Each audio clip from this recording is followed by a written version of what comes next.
Okay, now this hangout is live now.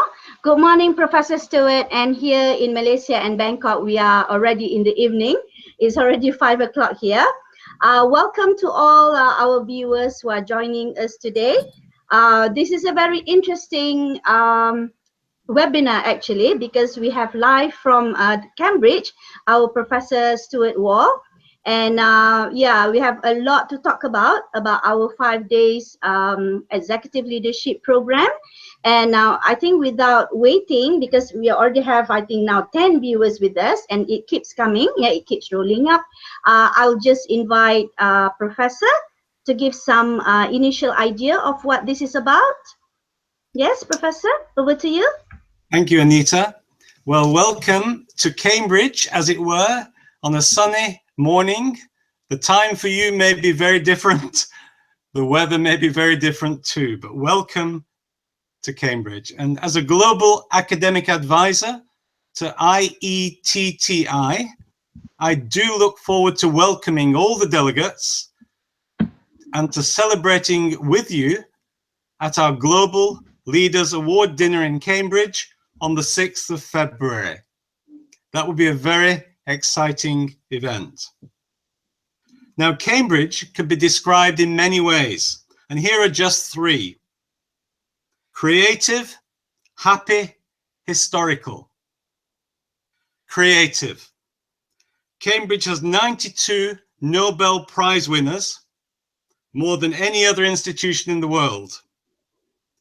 When lecturing large numbers of wonderful German and French students, I often have fun with them by saying that living within 1 kilometer of this lecture theatre, there have been more Nobel Prize winners than in France and Germany combined. Despite their wonderful contributions, of course, Cambridge is very special in that respect. Happy. The global accountants Grant Thornton have developed a vibrancy index to measure the location in England with the best balance between economic growth, social equality, health, and happiness. Cambridge came first. Historical. When you join us in Cambridge, as I really hope you will, we will take you to Peterhouse, which is the oldest university college in the world, founded in 1284.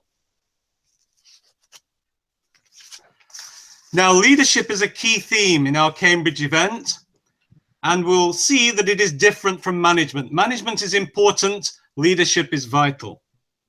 Now, Cotter defined managers as people who help produce consistency and order in an organization, and of course we need that.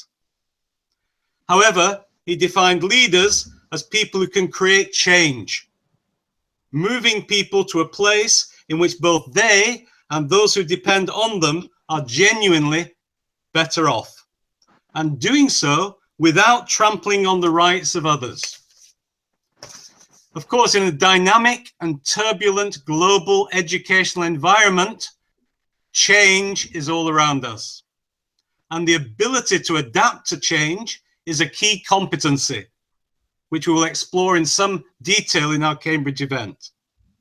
In fact, 2 key themes of that event will be to explore educational leadership trends and develop 21st century leadership skills for those who are educators, trainers, teachers within the educational context. This is not to decry good management skills, which are also required in education. Indeed, there's inevitably some overlap between leadership and management.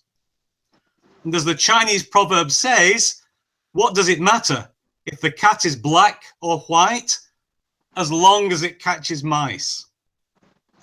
Our focus throughout the Cambridge event will be on competencies and outcomes and effective global educational leadership rather than the niceties of theoretical definitions. The event in Cambridge will indeed explore key competencies for schools and colleges to prepare students for university and for post-school employment in today's dynamic world. One of these, of course, will reflect the increasing role of English within university educational institutions throughout the world. Increasingly, degrees are being taught in English. That is an important underlying theme. Other themes we will explore have been identified by the Partnership for 21st Century Learning, a body that identified the 4 C's as essential skills, namely critical thinking, collaboration, communication, and creativity. Later reports by the same body expanded these critical skills to include leadership, cross-cultural awareness, and interestingly, civic engagement. Of course, the importance of equipping students for our increasingly online environment in today's world is a high priority. Almost 5 billion students will carry mobile devices by 2020. And the key competence is therefore an ability to help our students make sense of text and multimedia, both synchronous and asynchronous.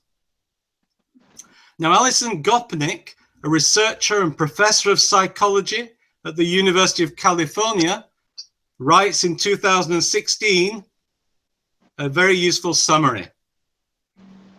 She says, the new information economy, as opposed to the older industrial one, demands innovation and less imitation, more creativity and less conformity.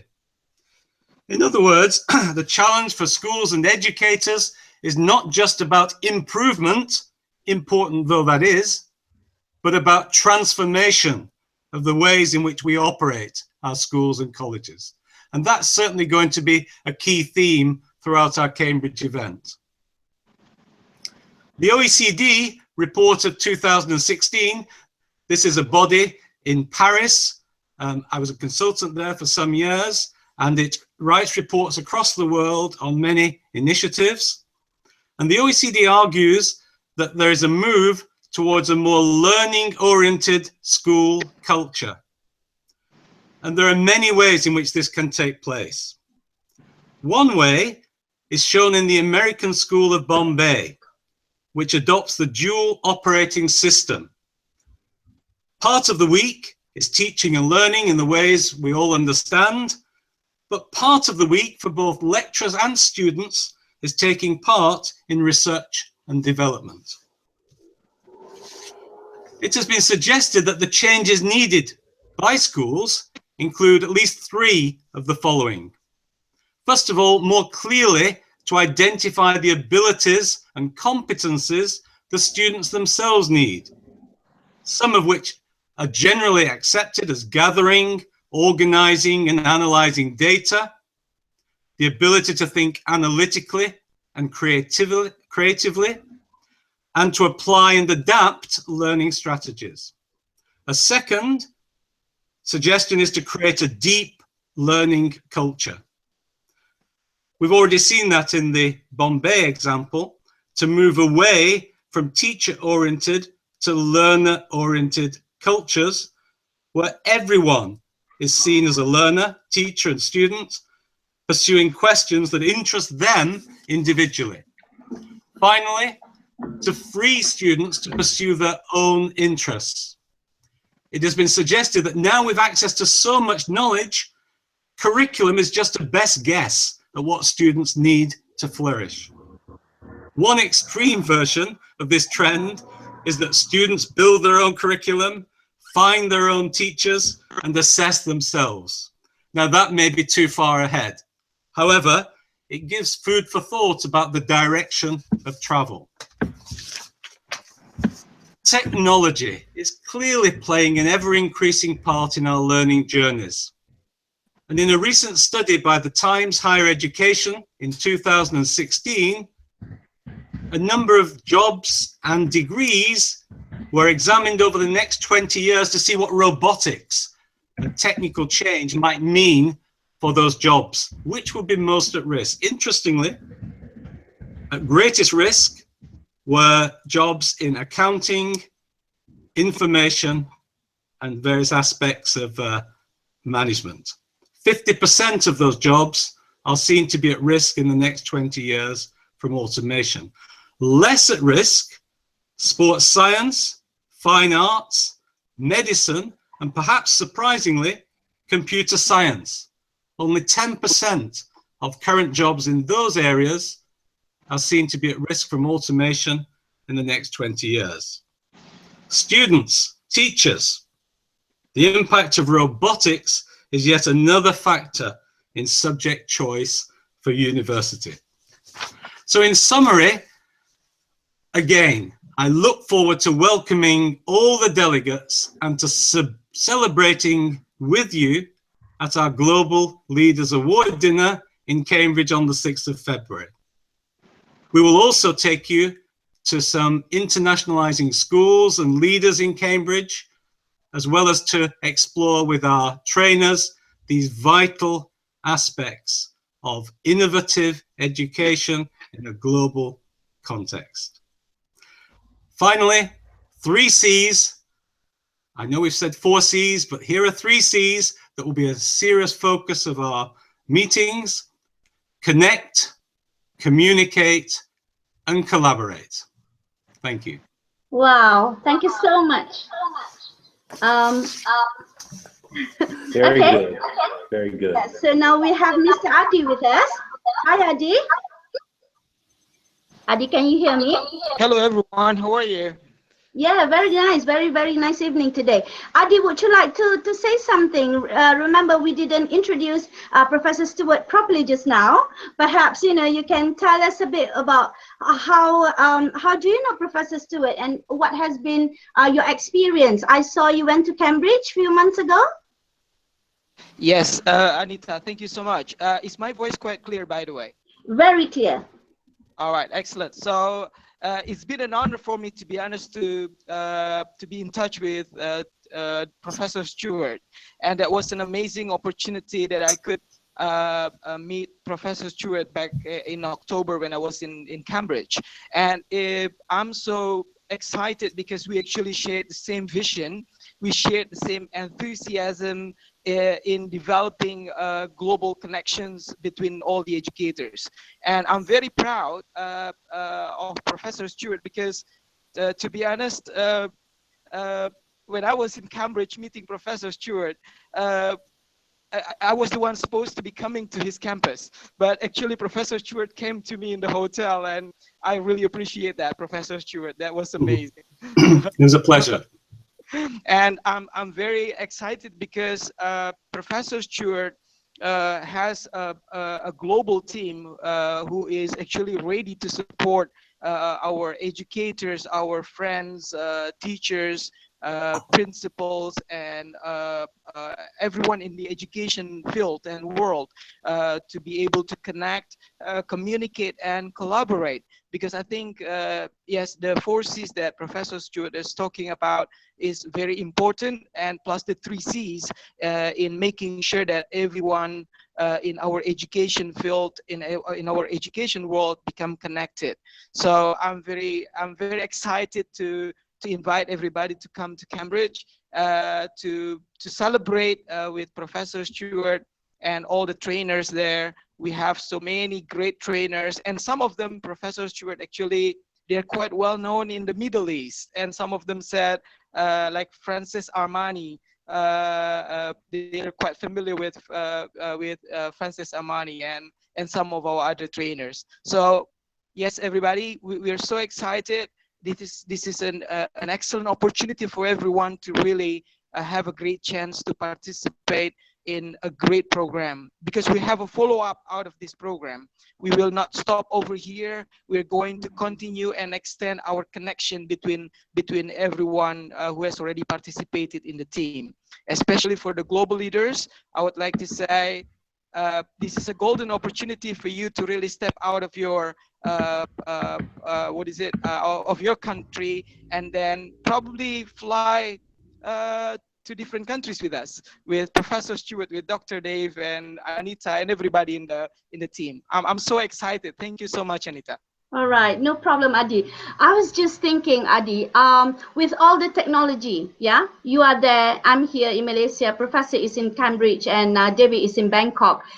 Imagine if we can start something like this initially online, but after that bring it to face-to-face interaction. Yeah, nothing beats Absolutely. face-to-face. Yeah, nothing beats face-to-face interaction, and nothing beats the actual experience of learning and speaking English.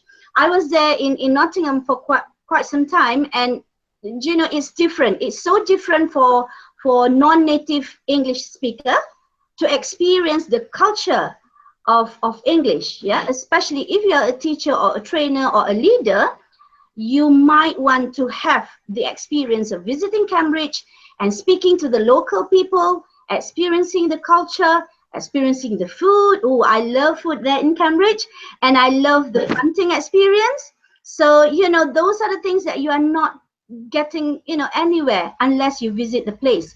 And I especially love the culture of riding bicycles. I think that is so nice. Yeah, so maybe Professor can share with us later what do we have in Cambridge that maybe can invite other people and come over. So yes, Professor, if you are unmute, Thank you. Yes. Yes, I think you have very wisely picked out some exciting and very relaxing elements within Cambridge. To go along the River Cam on the punt is a very traditional and very lovely experience. You can stop at a little cafe and have scones and tea in English style. That's very relaxing and enjoyable. And cycle. Cambridge is a city of cycles, as many other cities are, of course, throughout the world. So there are many experiences in Cambridge, and we will certainly take you around the historical context and explain, how DNA was developed in Cambridge, how the atom was split just round the corner, and a few of the other things that are, of course, part of our culture here in Cambridge. Yes, very, very nice. And especially, I love the fact that when you are there, you will definitely speak the language, if you get what I mean. Yeah, when you are in your country, like Malaysia, we have our Malaysian English, but when you're in the UK, you tend to follow. Yeah, and I think that's very important. And that is actually among the main idea why teachers need to visit the UK. Yeah, because you need to know the varieties of English, not just in England, of course, American English, different kinds of English. Absolutely. Yeah, but I believe Cambridge English. Yeah, we call it Cambridge English. Yeah, and yeah, Professor, I had the opportunity to visit CIE, Cambridge International Examination. Yes, indeed. Yeah, where Yes, all we're very close connections with them. Yes. Exactly, and most I believe most Commonwealth countries use Cambridge syllabus. So that would be very interesting. I would like to go to David. Perhaps you want to say something, David? Yeah, do you want to? Well, sure. Hello. Addy, it's nice to see you again. Hello, And sure. Now, I am absolutely excited to visit Cambridge in February. I've not had an opportunity to visit England in my life, and this will be one off my bucket list for sure. And to visit Cambridge University is another one off of my bucket list. Now, I have known Addy for several years, and Addy is one of the more amazing trainers that I have met. And to be able to be in the company of Professor Stuart, to be honest, I'm excited like a child again. I know just being in the presence of Professor Stuart, I would glean more knowledge in just 1 week than I have gleaned in my entire life. So I am honestly looking forward to spending a week in Cambridge with Addy and Professor Stuart and with all the delegates. So please, guys, make it a point to register and pay, obviously, and get the visa process going, because today is January 7th and February 5th is right around the corner. Right. Okay. Thank you so much, Dave. And Addy, if I can suggest, the recording of this. We will share, throughout Facebook. And I believe that Facebook is the best place, yeah, to get people to know about this program.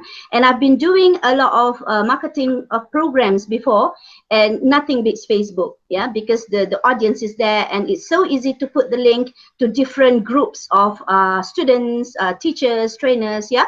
So this is a very exciting opportunity that I look forward to. Professor, do you have anything else to tell us or to remind us of?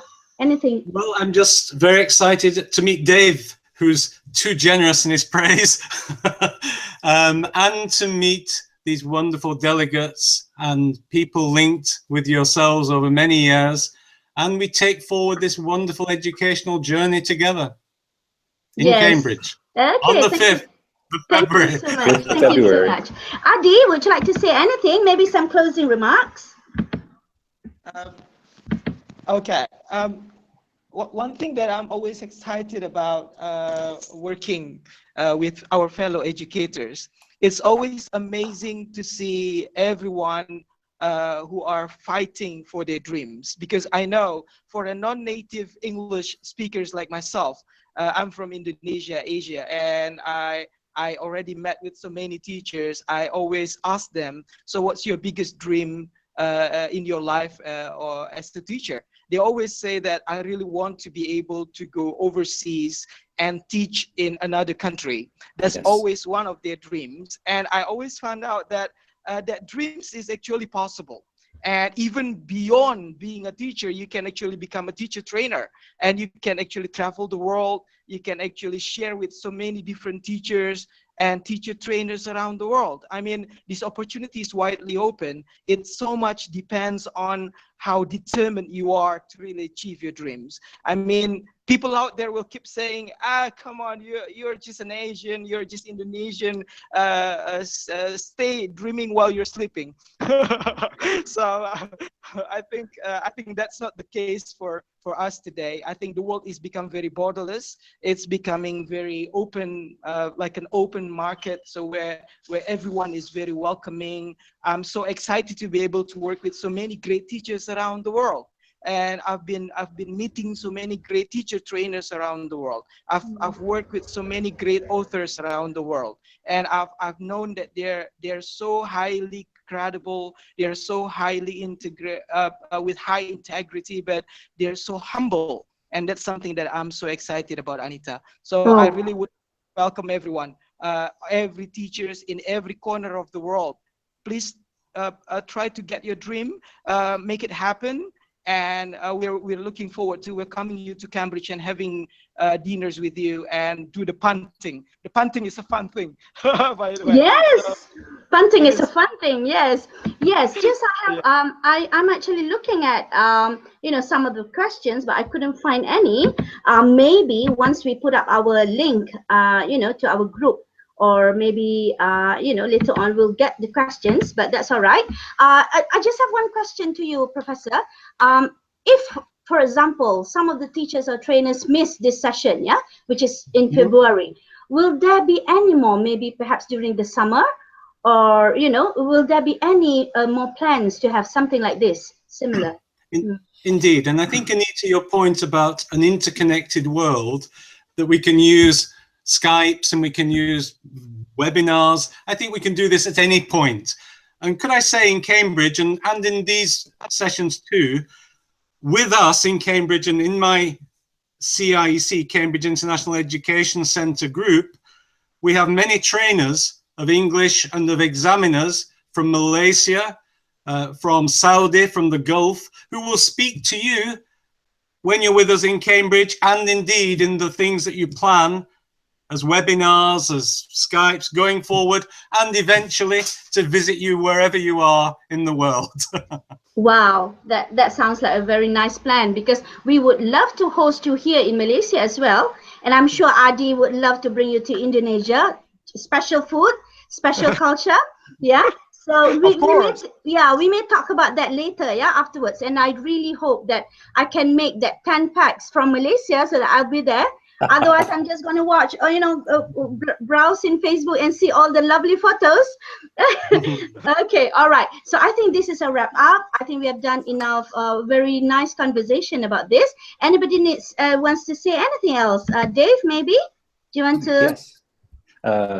Actually, Professor Stuart, we have a rather large house in Bangkok, Thailand. So if you and your wife and your family would like to vacation in Bangkok, Thailand, you have free accommodations. You're a very gracious man. And Addy, I guess is this the closing statement? Okay. Well, I don't want to miss the chance to invite Professor Stuart to come to Indonesia. we're planning to open our center in Lombok, Professor Stuart. Lombok is just close to Bali. It's absolutely. like a beautiful place. So absolutely. If you're planning to have a holiday in Indonesia, Professor Stuart, Anita, and all of my friends around the world, you come to Indonesia, I'll take you to Lombok, which is still very, very beautiful, very beautiful. What do you call it? Of course. Lombok is the nicest place. Yes. No. Come to Kuala Lumpur first, and then go to Indonesia, and then go to Bangkok. That's it. That's the wrap. That's a wrap. Thank you so much. Thank you so All right. much. Thank you Okay, so guys. much. Thank you so much. I think it's a pleasure. Yeah. Thank you so much, Professor, for your time today. Thank you. We do hope we can catch up again. Yeah.